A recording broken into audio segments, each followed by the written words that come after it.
Magandang araw sa inyo. Ngayon, pag-uusapan natin ng isang script na grabe, siguradong tatatak sa isip nyo.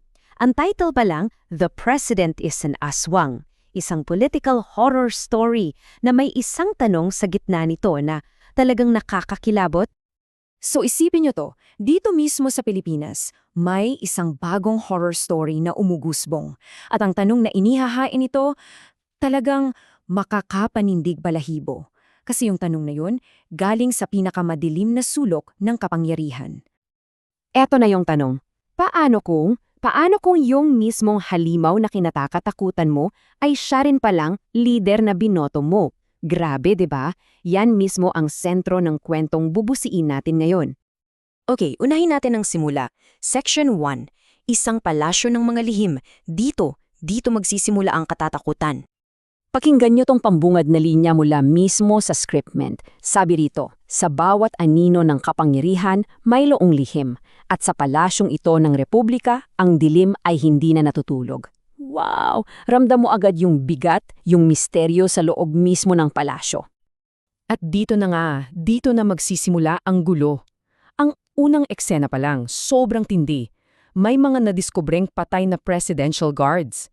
At ang pinaka-creepy sa lahat, yung mga katawan nila, parang tuyong-tuyo, naubos lahat ng dugo. Okay, quick refresher para sa ating lahat. Ano nga ba ang isang aswang? Well, sa folklore natin, ito yung halimaw na kayang magpalit ng anyo at umiinom ng dugo.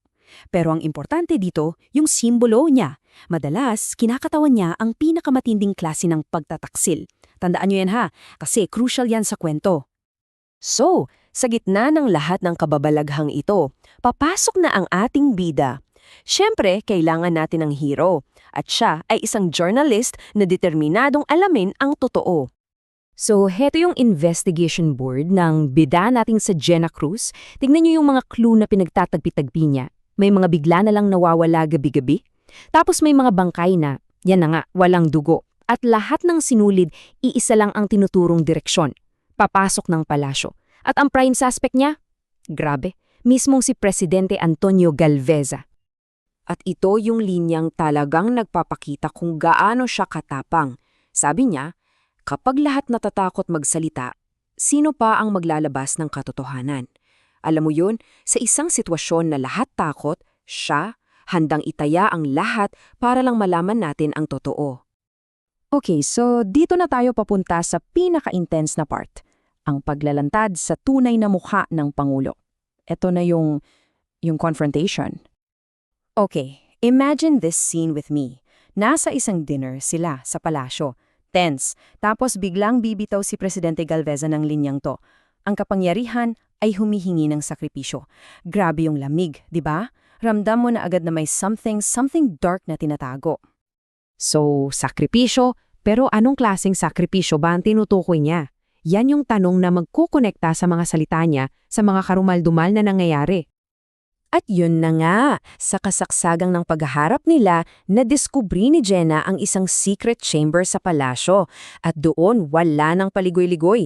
Sinigaw niya sa mukha ng presidente yung totoo. Aswang ka! Pero, yung sagot ng presidente, hindi mo ina-expect. Umamin siya, pero hindi lang yun. Ang sabi niya, ako ang halimaw na ginusto ng mga tao.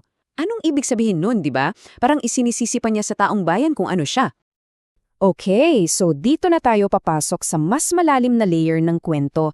Kasi yung aswang dito, hindi lang siya literal na monster. Higit pa dyan, isa siyang matinding metapora. Tingnan niyo tong comparison. Sobrang galing ng pagkakasulat. Yung aswang, kumakain ng dugo para mabuhay. Yung corrupt na leader, anong ginagawa?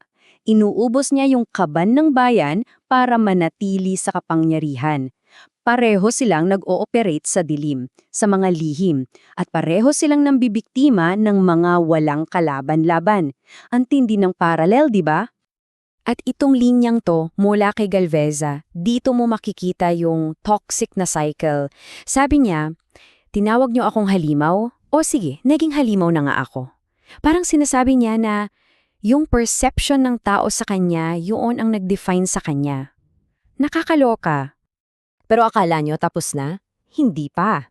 Dito na tayo sa pinaka-nakakakilabot na parte para sa akin, yung ending. Kasi ipinapakita dito na kahit mapatay mo yung isang halimaw, hindi ibig sabihin tapos na yung horror.